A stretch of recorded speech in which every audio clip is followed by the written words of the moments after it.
بسم الله الرحمن الرحيم الحمد لله رب العالمين والصلاة والسلام على أشرف الأنبياء والمرسلين أما بعد فأستعيذ بالله من الشيطان الرجيم بسم الله الرحمن الرحيم السلام علیکم ورحمۃ اللہ وبرکاتہ۔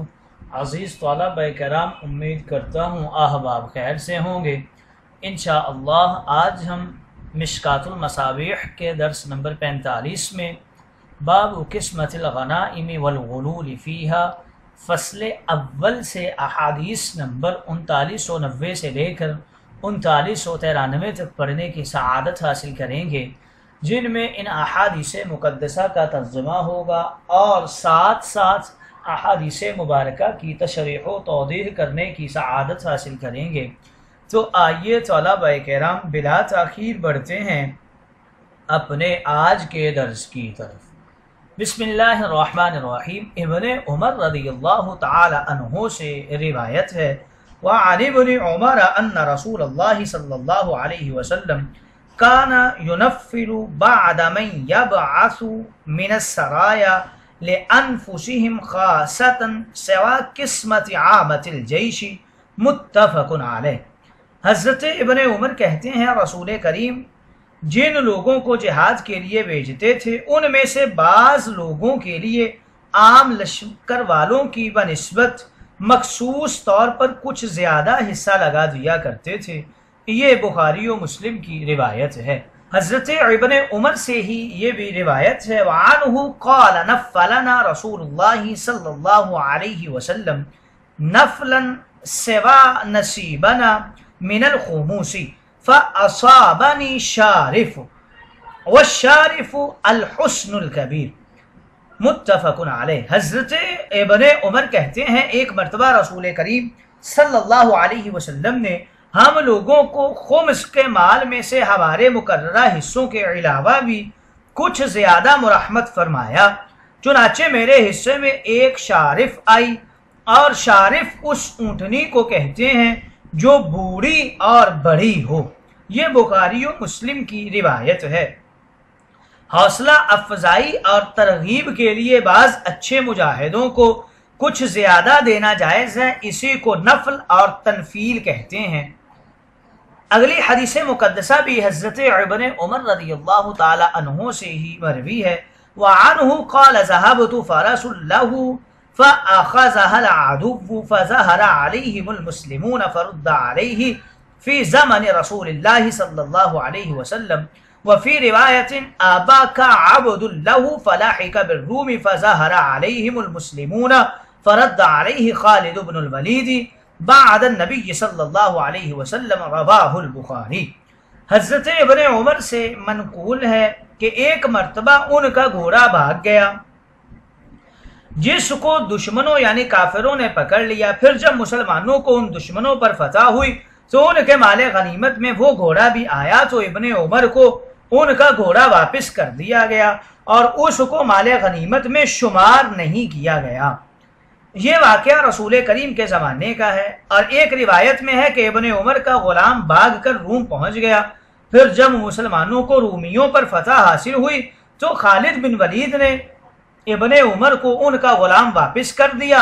یہ نبی کریم کے زمانے کے بعد کا واقعہ ہے اور یہ بخاری کی روایت ہے۔ گویا اگر کفار مسلمانوں کا مال چھین لیں تو پھر اس کا کیا حکم ہے، اس حدیث مقدسہ میں اس بات کی توضیح کی گئی ہے۔ فَأَخَذَهَا الْعَدُوُّ کے حوالے سے ذکر کر رہے ہیں کہ حضرت ابن عمر کا گھوڑا بھاگ گیا تو دشمن نے گھوڑے کو پکڑ لیا، پھر جب مسلمان غالب آئے اور گھوڑا ان سے واپس کر دیا۔ اس طرح ان کا غلام بھی بھاگا تھا، پھر مسلمان غالب آئے تو اس کو بھی مسلمانوں نے واپس لے لیا۔ اب مسئلہ یہ ہے کہ اگر کفار کسی مسلمان کے مال پر غلبہ کر کے اپنے ہاں لے جائیں اور احراز بھی کر لیں تو آیا وہ لوگ اس مال کے مالک ہو جائیں گے یا نہیں؟ اس میں فقہائے کرام کا اختلاف ہے۔ امام شافعی فرماتے ہیں کہ کفار اس مال کے مالک نہیں ہوں گے، یہ جس کا مال ہے اسی کا رہے گا، لیکن جمہور کے ہاں کافر لوگ اس مال کے مالک ہو جائیں گے۔ اس اختلاف کا نتیجہ یہ نکلے گا کہ اگر بعد میں مسلمانوں نے غلبہ حاصل کیا اور وہی مال چھین لیا تو اب کیا ہوگا؟ شوافع کے ہاں یہ مال اصل مالک کو دیا جائے گا، گویا یہ مال اس کی ملکیت سے نہیں نکلا ہے۔ جمہور کے ہاں یہ مال اگر کافروں میں تقسیم نہیں ہوا اور مسلمانوں کے ہاتھوں میں تقسیم سے پہلے آ گیا ہے تو یہ اصل مالک کا ہے، لیکن کافروں میں تقسیم ہو جانے کے بعد اگر مجاہدین کے ہاتھ میں آ گیا تو اب یہ مال غنیمت میں شامل کیا جائے گا اور عام مسلمانوں پر تقسیم ہوگا۔ شوافع نے زیر بحث روایت سے استدلال کیا ہے جس میں حضرت ابن عمر کے گھوڑے اور غلام کے بھاگنے اور کافروں کے قبضہ میں چلے جانے کا قصہ ہے اور پھر ان کو واپس دلانے کا ذکر ہے، اور اسی طرح شوافع نے جمہور نے للفقراء المہاجرین سے استدلال کیا ہے۔ طرز استدلال اس طرح ہے کہ صحابہ کے اموال مکہ مکرمہ میں تھے، لیکن کافروں کے ہاتھ میں چلے جانے کی وجہ سے اللہ تعالیٰ نے اس مال کے مالکوں کو فقراء کے نام سے یاد کیا۔ اس سے معلوم ہوا کہ مسلمانوں کا یہ مال کافروں کی ملکیت میں چلا گیا تھا اور تقسیم کے بعد کفار اس کے مالک ہو گئے تھے۔ ہاں، تقسیم سے پہلے کفار اس کے مالک نہیں بنتے ہیں، یہ تو عام اموال کا مسئلہ ہے اور اس میں اختلاف تھا۔ اب یہاں بھاگے ہوئے غلام کا الگ مسئلہ ہے، اس میں بھی علماء اور فقہا کا اختلاف ہے۔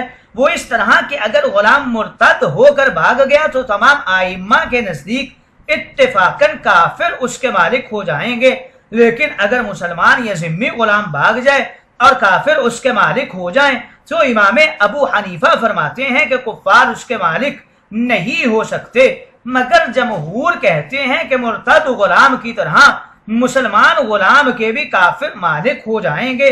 دونوں فریق نے زیر بحث حدیث کے اجزاء سے استدلال کیا ہے، مگر یہ باریک اجتہادی فرق ہے، اس کے لیے کوئی خاص دلائل کی ضرورت نہیں ہے۔ آئیے طلبہ کرام اگلی حدیث مقدسہ کی طرف بڑھتے ہیں۔ حضرت جبیر بن مطعم رضی اللہ تعالی عنہ سے روایت ہے، قال مشيت انا وعثمان بن عفان الى النبي صلى الله عليه وسلم فقلنا اعطيت بني المطلب من خمس خيبر وتركتنا ونحن بمنزلة واحد منك، فقال انما بنو هاشم وبنو المطلب شيء واحد۔ قال جبير ولم يقسم النبي صلى الله عليه وسلم لبني عبد شمس وبني نوفل شيئا، رواہ البخاری۔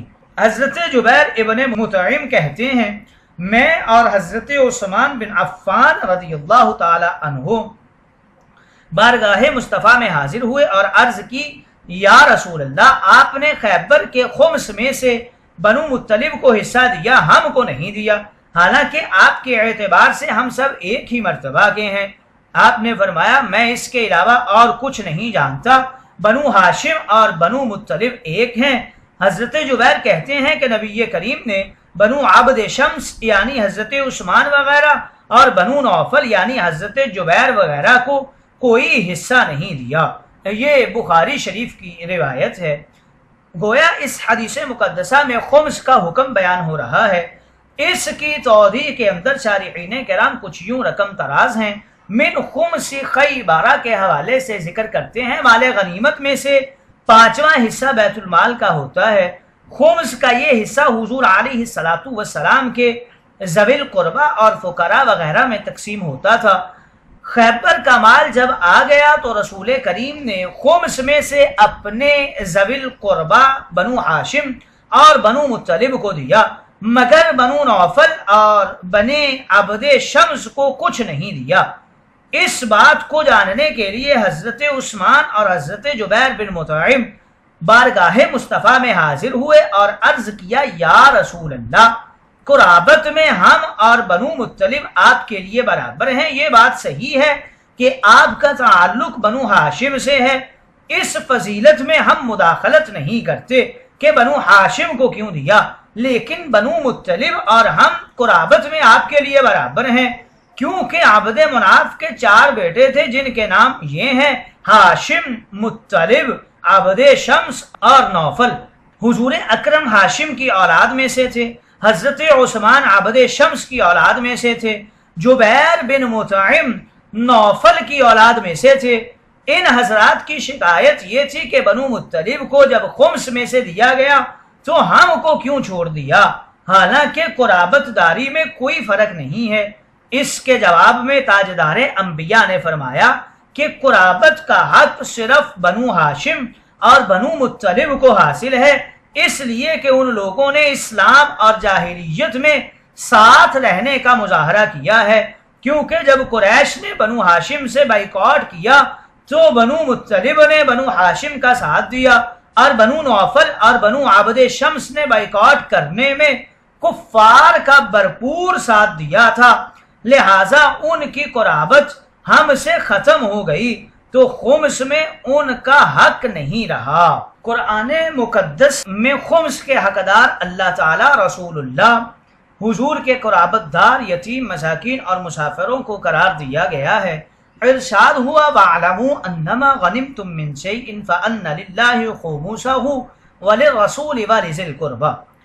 اس آیت مقدسہ کا ذکر برکت کے لیے ہے۔ کل مصرف 5 ہیں۔ حضور علیہ السلام اس خمس کے پھر 5 حصے کرتے تھے۔ ایک حصہ یعنی غنیمت کا 25واں حصہ اپنے پر خرچ فرماتے تھے، ایک حصہ بنی ہاشم بنی مطلب کے عزیزوں پر، باقی 3 حصے یتیموں، مسکینوں، مسافروں پر۔ حضور کی وفات کے بعد حضور کا اپنا حصہ تو ختم ہو گیا اور وہ حضور کی ازواج پاک یا اولاد پاک کو نہیں دیا گیا، جیسے کہ حضور انور کبھی غنیمت میں سے کوئی خاص چیز لے لیتے تھے جسے سفیج کہا جاتا ہے۔ چنانچہ حضور نے عتبہ ابن حجاج کافر کی تلوار ذوالفقار خود رکھی تھی اور خیبر کی غنیمت میں سے صفیہ بنت حی ابن اخطب کو خود قبول فرمایا تھا، مگر حضور کی وفات کے بعد یہ سفیج بند ہو گیا، ایسے ہی آپ کا خمس بھی ختم ہو گیا۔ اسی طرح حضور کے پردہ فرمانے کے بعد ذی قربہ یعنی قرابت داروں کا بھی حصہ ختم ہو گیا، چنانچہ اس خمس کے حصے کے بجائے 5 کے 3 کیے جائیں گے جو یتیموں، مسکینوں اور مسافروں پر صرف ہوں گے۔ ہاں، حضور کے عزیز اور اہل قرابت، یتیموں، مسکینوں، مسافروں کو مقدم رکھا جائے گا کہ پہلے انہیں بعد میں دوسروں کو عطا ہوگا، کیونکہ دوسرے فقراء تو زکوٰۃ بھی لے سکتے ہیں مگر یہ زکوٰۃ نہیں لیتے۔ یہ امام اعظم ابو حنیفہ کا مذہب ہے، مگر امام شافعی کے ہاں اب بھی خمس کے 5 حصے ہوں گے۔ حضور کا حصہ سلطان اسلام کو ملے گا اور حضور کے قربا کا حصہ بدستور ویسے ہی جاری ہوگا جو سادات کو دیا جائے گا، خواہ وہ فقیر ہوں یا امیر۔ مگر قول امام اعظم بہت قوی ہے، کیونکہ حضرات خلفائے راشدین نے خمس کے 3 حصے ہی کیے، نہ حضور کا حصہ اور نہ اہل قرابت کا حصہ۔ کسی نے نہیں کہا اور کسی صحابی نے اس پر اعتراض بھی نہیں کیا۔ یہ بھی خیال رہے کہ یہ 3 حصے خواہ تینوں قسموں کو دیے جائیں یا ایک ہی کو ہر طرح سے جائز ہے، جیسے زکوٰۃ کے مصارف کا حال ہے۔ کسی شخص نے ابو جعفر محمد ابن علی سے پوچھا کہ حضرت علی نے اپنی خلافت میں ذی قربہ کا حصہ خمس نکالا یا نہیں، تو آپ نے فرمایا نہیں، کیونکہ حضرت علی حضرت صدیق اکبر کی راہ پر چلے۔ بہرحال اس خمس کے 3 حصے ہی کرنے پر خلفائے راشدین کا عمل اور صحابہ کا اجماع ہے۔